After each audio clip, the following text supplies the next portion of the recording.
Now we know what's happening now is the Wreath laying exercise. So the Vice President of the Republic of Ghana, Dr. Mahmoud Bawumia, do his own and lay that particular wreath. We also see others in that queue to do the honors to the fallen soldier at this particular time.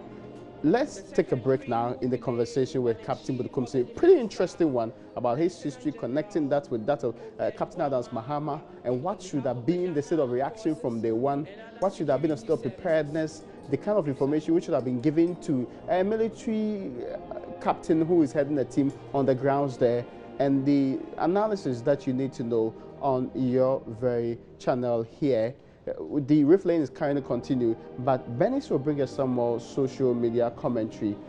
Bernice. Exactly, Raymond. And as I mentioned earlier, we're streaming live on Facebook, and so we are getting live up-to-the-minute reactions from our audience. And Ayi Kaiko Ayi says, enough of the discussion. Okay, she actually wants to watch the service. And Francis Afo says, may his soul rest in peace.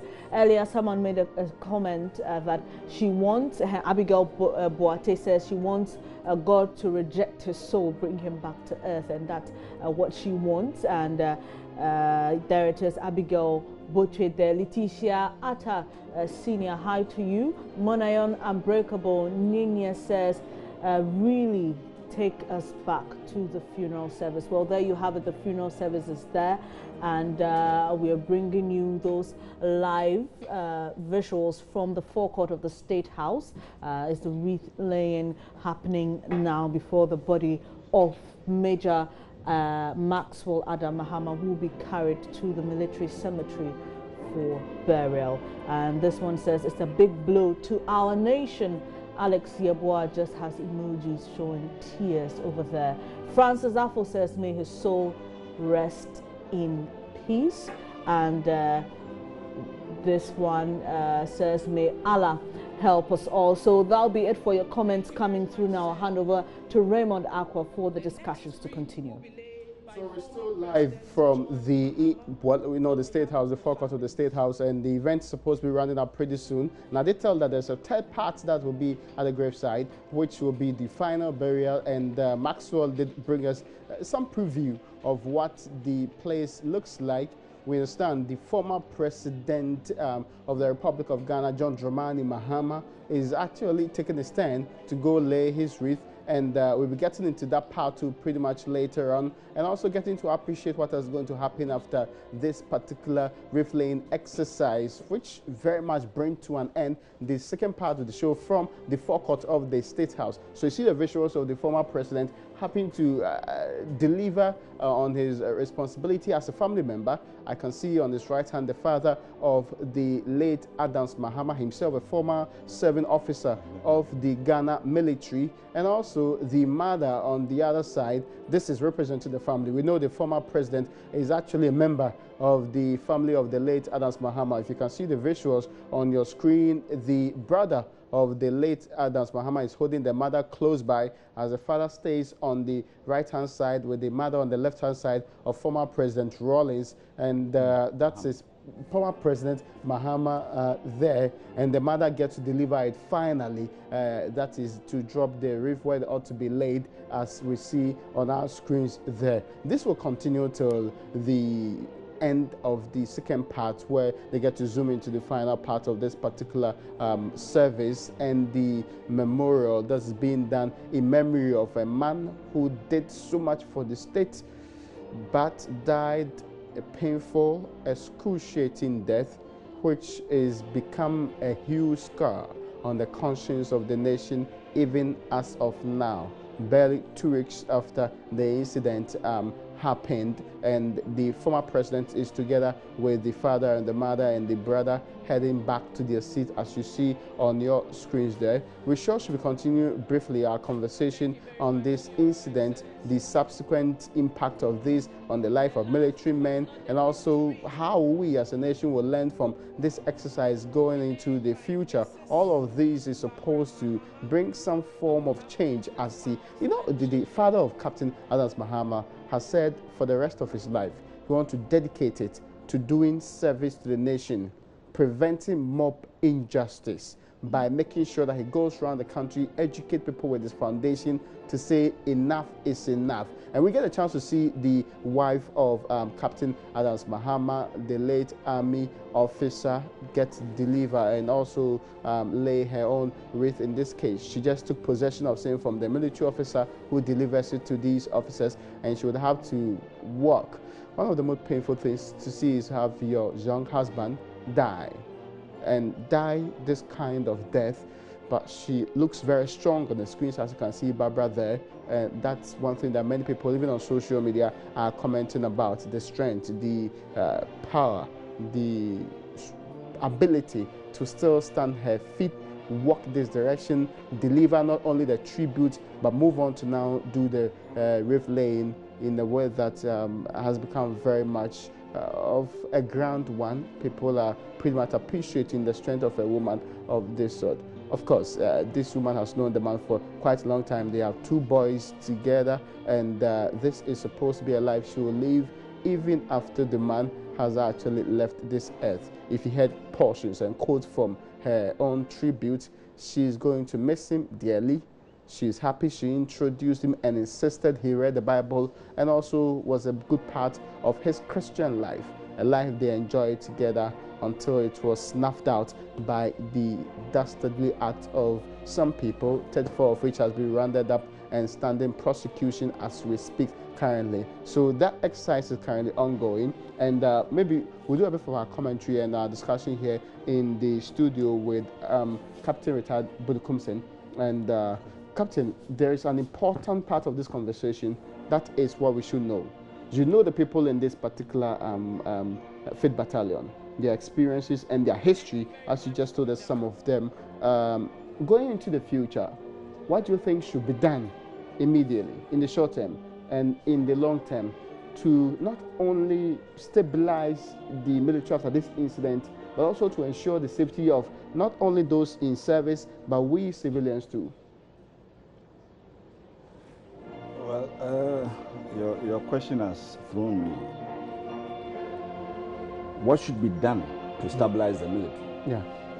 As for that one, it's being done. I mean, the CDS has spoken to them. He's allowed them to vent, because you have to give them a safety valve. Okay. Vent the That was the forum that was done a couple of days. Both in the unit and then in Burma camp. The police were doing the investigation. Now the military itself is also on the ground doing its investigations through the military police, the specialist unit, which will give them some level of comfort. I would also say that whatever promises that have been promised to the lady, the family, and all those should also come through. Okay. Shouldn't be vain promises. But what I think would be more rewarding or more effective in this instance, not just for the military or for the family, but for the nation. It is the whole nation which has now been shocked. And we see a threat, and we should blunt the threat. And the immediate thing is to do a professional investigation into what has happened. And if these people are found guilty of first-degree murder, premeditated, the death penalty should be invoked, because it is still on our statutes books. But now, I'm coming. But since the Fourth Republic, no president has been bold enough to activate it. So somebody should be bold enough to activate it. Somebody should have the courage to activate it. But, well, it is someone's prerogative. It's easier said than done. I am saying that if the death, you see, this is a hard action that has shocked us to the core. We have to take hard action also to confront it, not pussyfoot around it. If the death penalty is what is there, condemn them to death, then I would say to send the shock waves back where it came from, wherever it came from, execute them by firing squad.